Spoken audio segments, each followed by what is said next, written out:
What's up, everybody, and welcome to this week's edition of the Dissident Film Club. Keaton Weiss here with my old friend sitting in for Russell Dobular this week, Justin Van Voorhis. What's up, Mr. Van Voorhis? Good to be here. Thanks for having me as a replacement. Yeah, well, Justin is an old friend of mine back from high school, and Justin is a filmmaker himself. You got a couple feature-length films under your belt, including Slate Yourself. Why don't you privilege that cap so we can all see it? Yeah, He's it was a wearing his movie. own movie. Now it's a hat. Yeah, right. It's more successful as a hat than as a film. We've sold more hats than tickets. Yeah, I right. would imagine. Yeah. But I'm actually in that movie, and I actually co-wrote that one with you, and that is available on Amazon Prime, right, for people to rent and watch? It is on Amazon Prime. There you go. So you can watch that movie anytime you want. That's free for Prime members, is it not? It is free for Prime members, or $9, I think, if you want to buy. Actually got contacted last month through Instagram of a film festival in France. And it might be in a festival in France, in Lyon, in May. We'll see. Oh, wow. Wow. Here I'm a bum, but over there you're big overseas, big across the pond. You're gonna have to get it subtitled and everything, right? Yeah, that would have to happen. Yeah. I don't know how to do that. That'd be pretty wild, just seeing a movie of yours with French subtitles played to a French audience. Do like a Q&A afterwards, and they have to translate. Yeah, right. Exactly. I have to watch them translate. Takes 45 minutes. Between all the translating back and forth. Vin Craig. Yeah, right. Yeah, right. Yeah. Wonder if the humor would translate. It's kind of a comedy. Right, yeah. But yeah, rent that on Amazon. Yeah. It's free, or buy it if you want to support Justin. And for fans of the show, I wrote it with Justin, and I'm in it a little bit. So you can support the DueDissidence podcast a little bit too. Mostly your voice. Mostly my voice, yeah. We did it as sort of a found footage movie, so my character is sort of operating the camera at most points. So, yes, I'm heard more than I'm seen, but I am seen a decent number of minutes also, I think. The audience is Keaton. You are the audience. Yeah, right, exactly. It's told through my point of view, second person kind of thing. We're here, though, today to talk about a movie that was released on August 31st of last year on Netflix, but it is the talk of Twitter now. This movie has been trending for the last few days for not so good reason, obviously. The movie is called White Noise, and this was released on Netflix, directed by Noah Baumbach, starring Adam Driver, Greta Gerwig, and Don Cheadle. As you can see, the poster indicates there. The movie is essentially about an academic and his family whose lives are upended by an airborne toxic event that results from a chemical spill after a train wreck. And not only is that a coincidence enough, but the movie was filmed largely in eastern Ohio. Residents of East Palestine, Ohio, were actually cast as extras during the airborne toxic event sequence. So this is obviously eerily prescient. It has been discussed far and wide on the internet this week, despite the fact that it really didn't make much of a splash last year when it was released. Obviously, a lot of people are revisiting this movie and talking about it, and so that's what we're going to do. We're going to ask the question, first, how good is it? Is it worth seeing? And will it be triggering or upsetting to people who are obviously affected by this horrible disaster, which we have covered on the main show? And so my answers to that are kind of, and not really. I think it's kind of good. It's kind of worth seeing. And no, it's not. It won't be upsetting for people affected by this tragedy, because the movie, despite the trailer and despite the hype it's getting now, is really not about the train wreck itself or the airborne toxic event itself as much as certainly the trailer lets on. So like I said, the premise of the film is you have this college professor teaching at this college on the hill, a sort of fictitious college in sort of pastoral Ohio. And of course, the first sort of third of the movie is sort of, a satire on academic life, a lot of the pretense, a lot of the competition amongst the faculty and things like that. His family life with his wife, you get a sense that there's something awry in their marriage. They're both a bit depressed. They both have this sort of irrational fear of death. And then the second act, literally, you have like a sort of Deus Ex Machina type thing, an intervention of this train crash, which sets off, like I said, a quote unquote airborne toxic event. Citizens are forced to evacuate, flee their homes. And then the third act of the movie is sort of the aftermath of the airborne toxic event, sort of everybody sort of trying to get back to some semblance of pre-toxic event normalcy. So in that sense, the movie kind of mimics the pandemic timeline in a real way. And on that score, I do think it's kind of an interesting film. But that is pretty much the summary of it. Justin, what were your thoughts on it? Well, first of all, I'm very disappointed because I thought we were going to watch White Noise with Michael Keaton, a great early 2000s Oh, you watched the wrong thriller. movie. Oh, never mind. Yes. Yeah. I like how they obviously it was based on a book, but the metaphor for the pandemic that they used was the airborne was the train crash, and that ended up actually happening. Like the metaphor actually happened. That was supposed to be a metaphor for something else that happened. But that, I guess, that was what they were going for with this. Noah Baumbach's work, typically he focuses, his main characters are upper west side New York intellectuals, which is not dissimilar from the work of Woody Allen. But who is this movie? Who are his movies for? Really, the characters, you can't really just really identify with any of them. I mean, I get the whole satire, I get the absurdism of the plot, but when people just openly start conversating about death, like, as no one does in real life. Woody Allen kind of did that, but he kind of did it where he had an in on it, where you kind of like, he was spotlighting himself, so you were kind of laughing at him for kind of doing it. But when you have characters that just spout off about death and existential dread, and the characters don't really talk like normal people, which I guess is kind of the point of the movie, but they still make them unlikable. Like, if you're in an emergency situation, why is the little girl asking a random question about how, I forget what it was, like how much do horses weigh? She asked some really weird question while they're trying to evacuate. It's just, who is the movie for? Like, who can identify with any of these characters? Yeah, no, I mean, I think that's spot on. I was going to make that point. Also, Noah Baumbach seems sort of uninterested in and almost unable to write about anyone but himself.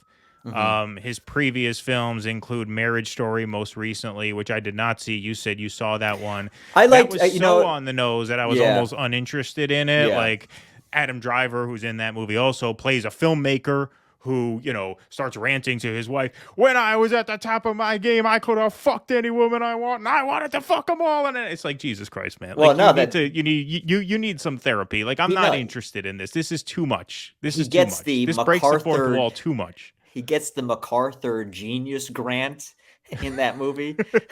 It's like, oh man, what a loser. Yeah, no, and even in this, it takes place in the Midwest, but you're right. The characters are just so much versions of him and his clique that it makes him very inaccessible. And Woody Allen approaches that same sort of echelon of society, but from the standpoint of a kind of affable, nebbishy, funny, New York Jewish guy who is just kind of likable to most audiences. And even, a movie like this, and most of Noah Baumbach's work, Squid and the Whale was his big breakout film. He did a movie called Greenberg starring Ben Stiller in 2010, which I thought was okay. And the Meyerowitz Stories, also starring Ben Stiller and Dustin Hoffman after that. So yeah, his films are okay, but they are just so much about this same type of people. And Noah Baumbach's version of these people is just so much more unlikable than like a Woody Allen. There's almost this repressed resentment and rage amongst all of these characters that's just very off-putting. Whereas Woody Allen, they're kind of these lovable, hopeless underdogs. I think that's Yeah, the difference. like what is? So you didn't see Marriage Story? I didn't know. I was not So, interested in Marriage Story. like, No, I that was mean, too this much. I saw the example, trailer. I'm like, all right, this guy I need a getting Xanax after that. Adam Driver, who's very good in Marriage Story. He's very Oh, good. he's a great And actor. he was very good in He's this good in too. this too. Yeah. He gets out his rage, his frustration, his emotions by just singing Sondheim in a bar. There's all these sequences where he sings like, I don't really feel for this guy. He's singing you know. But this, I mean, this obviously, a lot of this obviously will go back to the fact that it was a book, which apparently people have been trying to make this into a movie since it came out in the 80s. Is largely considered to be unfilmable. Yeah, it's sort of a postmodern novel of the same name by Very, John DeLillo. It was an award-winning book in the 80s. Yeah, so this has been on very, filmmakers' radar for a while. very Reagan influenced novel. I don't know if part of the, I mean, obviously I haven't read the book, but I can gather why probably it was considered unfilmable, because a lot of times, a lot of these characters, they don't translate to film. When you're reading a book and the characters are discussing existential dread, maybe you can get away with it. But when characters are openly just discussing it at the family dinner table, it just kind of rings weird. And honestly, Greta Gerwig, who I think is fantastic. I think she's a fantastic director. Her Little Women film that she directed a few years ago is sensational. It's an exceptional film. I don't think she was very good in this film. I think she was miscast. She's married to the director. I don't think they're married, but they are long-term partners. Oh, they're partners. Sorry. Yeah. So partners. For a long time, though. Yeah. Right, yeah. She, I don't think, had a great grasp of the absurdist humor, and I think a lot of her deliveries could have sold some of those jokes better if they were different. But yeah. Yeah, the thing is, the movie gets much less funny in the third act. It's the weakest of the movie. There's the third. Yeah. You know, it's funny. In a way, it's the weakest. In a way, it was the strongest for me. I mean, the second act is where the action is. That's when the train derails. The movie is separated into literally 3 chapters, right? I mean, it's very on the nose about the 3-act structure, right? The first act is, chapter 1, chapter 2, and then chapter 3. So chapter 1 to me was the most unbearable, because that was just the act where it feels like, and again, Noah Baumbach's work feels like this a lot, he's just showing off his intellectualism to the audience, right? Like, the characters are just talking about these high-minded concepts and ideas and referencing all these obscure facts. What is it? The Corolla of the sun. Did she mean to say Corona, but she said Corolla? I don't even know what the joke is. I'm too dumb to know what the joke is. And I felt like he knew most of the audience is too dumb to know what that joke was or what that reference was. It's just, it had the feel of an effete cosmopolitan snob showing off how brilliant he is. Yeah, I mean, that's when the you way had, a lot of his movies play. But the first act, because there was no plot driving it, it was just that. It was just this meditation on pretense and just intellectual snobbery and competition amongst the professors. Well, yeah. It was so off-putting to me. And I didn't think Don Cheadle was that great in this movie either. He kind of walked through that role, I feel. Yeah. So the first act was just like, oh, this is really trying my patience. When the train comes in, it gets a little interesting. But here's another thing. So the East Palestine train derailment is an example of corporate negligence, corporate failure, and government negligence to properly regulate the railroads and stuff like that. The other snobby element of this film is that in this version of the derailment, not that they were obligated to base it on an event that hadn't happened yet, obviously, but you basically see this deplorable, basically, this redneck driving an oil truck, reaching for a bottle of Jack Daniels while he's driving. This like cartoonish, absurd example of a Midwestern red state Trump voting hick who's like driving drunk with all this oil in the back of his truck. And while he's reaching for the bottle of booze, he runs through the stoplight and runs into the train, right? So it's not any institutional failure that leads to the accident here. It is the personal failings of this sort of stereotypical Republican redneck, right? So that's one example where these narratives sort of diverge from how it happened in real life now in 2023 and how the movie tells it. But once that train derailment happens, it gets kind of interesting. And that's where you see a lot of the pandemic metaphors take place. Are you supposed to stay inside so you don't breathe the air? If you're outside, how long can you afford to be outside without getting sick? How do you know whether you got sick or not? Right? All these questions that people were asking themselves in the early days of the lockdowns. And that's where there's sort of an adventure element. There is that great scene where the car drives through the body of water, right? That was fun. I thought that was well done. But that lasts for like a half an hour. And then the third act gets really strange and surreal. And the reason why I can understand why you would say it's the weakest part. In a way, it is, because it is kind of off-putting and unfunny. But it's also the strongest in the sense that I think the parallel that they're trying to draw is that the first act and the third act of this movie are kind of similar in terms of where the characters start and where they end, right? There's that scene around the breakfast table at the very beginning, and then there's the scene at the breakfast table toward the very end. And they were written intentionally similar to each other. Just as we are more or less as a society where we were pre-pandemic now, but it still kind of feels different because we all went through this cataclysmic thing together. And so there was a surreal element to the lockdowns themselves, to the event itself.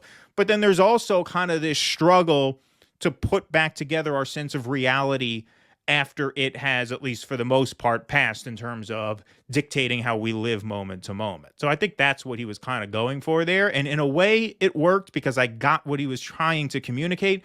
But at the same time, I think you're right. It's just, it has this sour, off-putting vibe. Even the plot elements with the trading sex for medicine and confronting the seedy guy in the motel at the end. It just feels off. It just feels weird. It's not really enjoyable. Well, that kind of feels secondary after you have this main issue of the train derailment and the airborne tox event. You have this huge middle act, and the third act is about confronting a guy who traded sex with your wife for pills. There was no momentum there. You kind of went from like a very big plot point to a kind of a minor one. You come down very, very hard. But no, I agree with what you said. I think that also the effects of the drug that she was taking was keeping her isolated, which is also could be seen as a metaphor for the pandemic. The whole, like I said, that whole third act where they pull up to a hospital and it's not really a hospital. It's this weird hospital setup with a bunch of German speaking nuns in it. Like it's just, there's a real sort of blends of almost dream sequences and reality. And they set that up kind of nicely in the first couple acts. There were a couple of, I thought, effectively disturbing dream sequences in the movie. Yeah. And then the end sort of mixes those two elements. Even the final confrontation with the main villain almost has this dreamlike quality to it. The lighting, the way it was shot, the sort of absurdist humor where, once they defeat him, they got to drag him somewhere and they have to go get help, so yeah, there is this quirkiness to it. And there are a lot of interesting ideas at work in the movie. I don't think it's a boring movie once you get past that first act. Again, that first act really tested my patience. What did you think of the beginning of it? Yeah, I mean, when you have a major sequence where it's two academics competing essentially with their knowledge of Hitler and Elvis, and the students are all watching just compete about their analysis.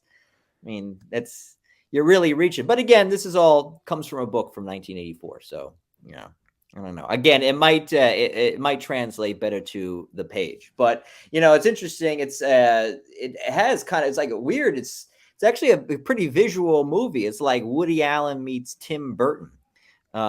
You have the grocery stores are so bright. All the brand name products are also bright and everything like that. The costume design, the color schemes, almost like he's trying to, because I know he's a collaborator with Wes Anderson, right? Kind of veers off in that territory.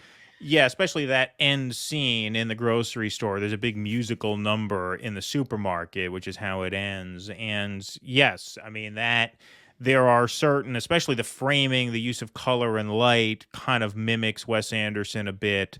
You know, some people refer to Noah Baumbach as the poor man's Wes Anderson. I always thought of him as the angry man's Wes Anderson because his characters have a bitterness to them and a rage to them and an unlikability to them. Whereas Wes Anderson's characters all have this exuberance and this innocence and this charm about them. But the supermarket is also this interesting metaphor in the movie. Like I said, as much as the movie is off-putting at times and is not the easiest sit because we don't really root for or invest in any of the characters, there are interesting ideas in it. The grocery store is in all three acts, right? It's this place where the community sort of convenes. They run into their friends at the grocery store. They shop for their food and things like that. And the first couple scenes in the grocery store, the first scene just sort of sets up the sort of drudgery of, suburban life. And then the second scene, there's anxiety in the air because you don't know if, you should be out in the grocery store. Is it safe to be in the store? And then the third act, the final number of the film, there's this dance scene in the grocery store where everybody is all of a sudden grateful to be there because they can once again go there without fearing death, right? I mean, the fear of death is really the main thematic thrust of the movie.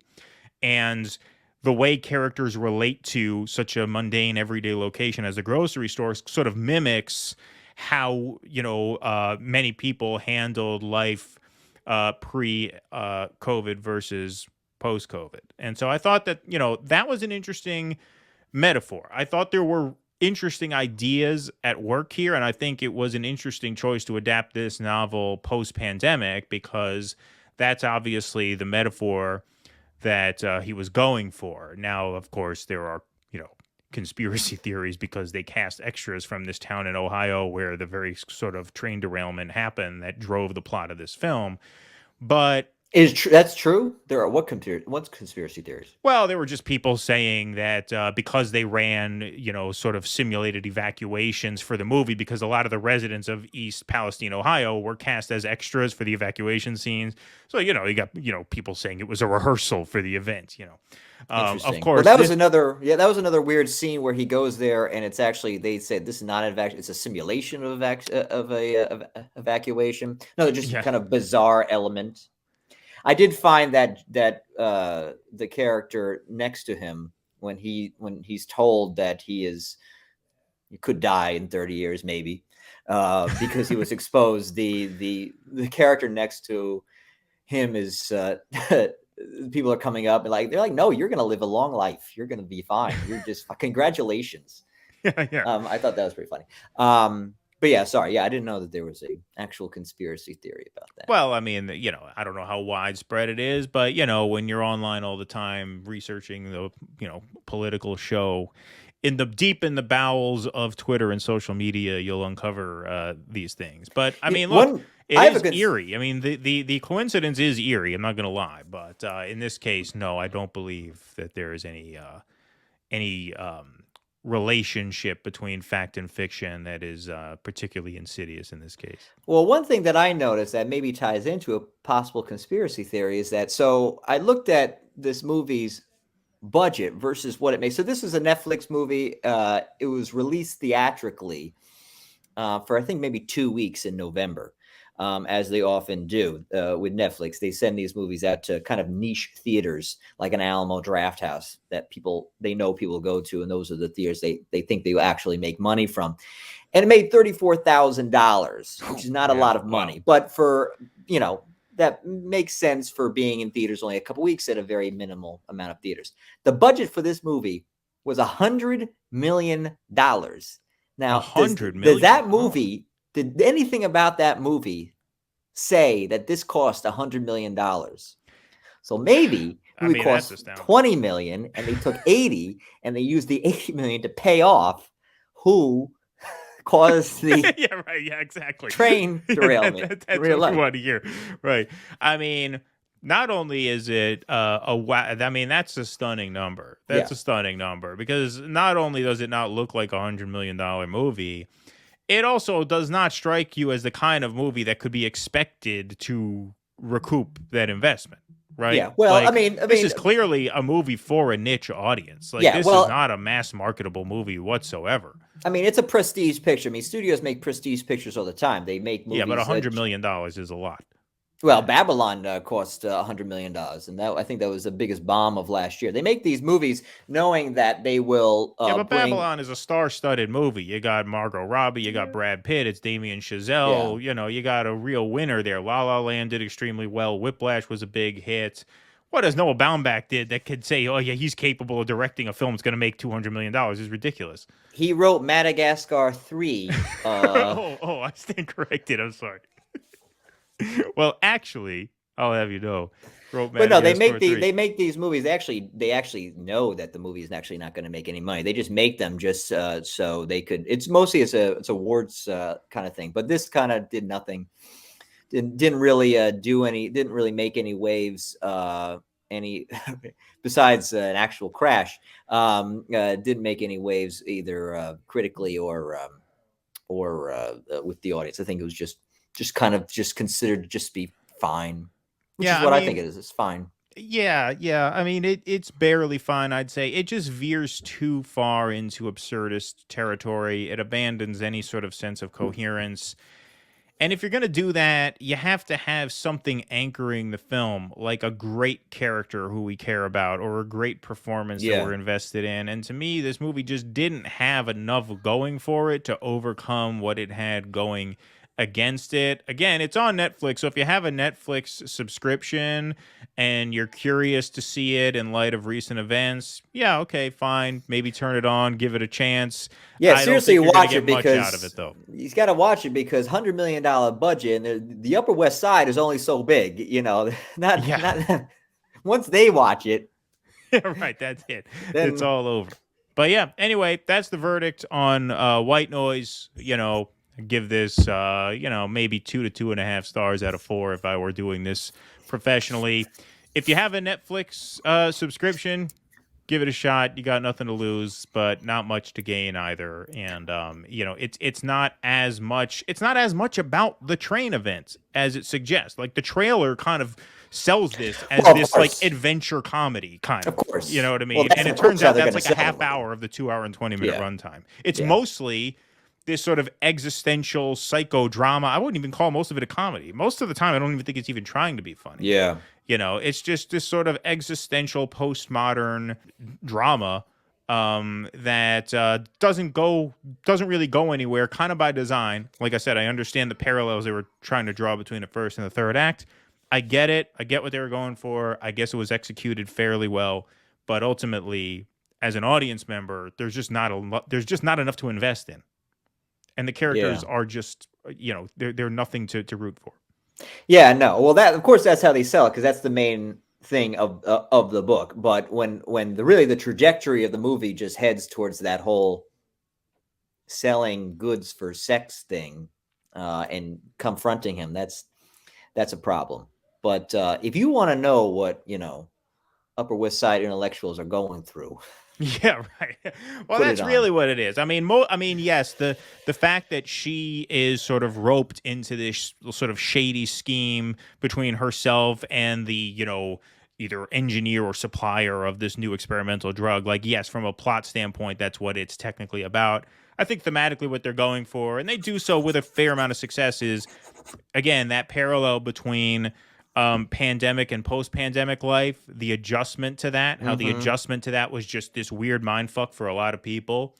I think that's what they're going for between the second and third act here. You have this shocking event that just upends your life in this very profound way, and then having to adjust to life as it was before, sends them on this journey where, realism and fantasy, realism and dream world become blurred. And so, I think there's something there. I think thematically there's something there. I think they're onto something.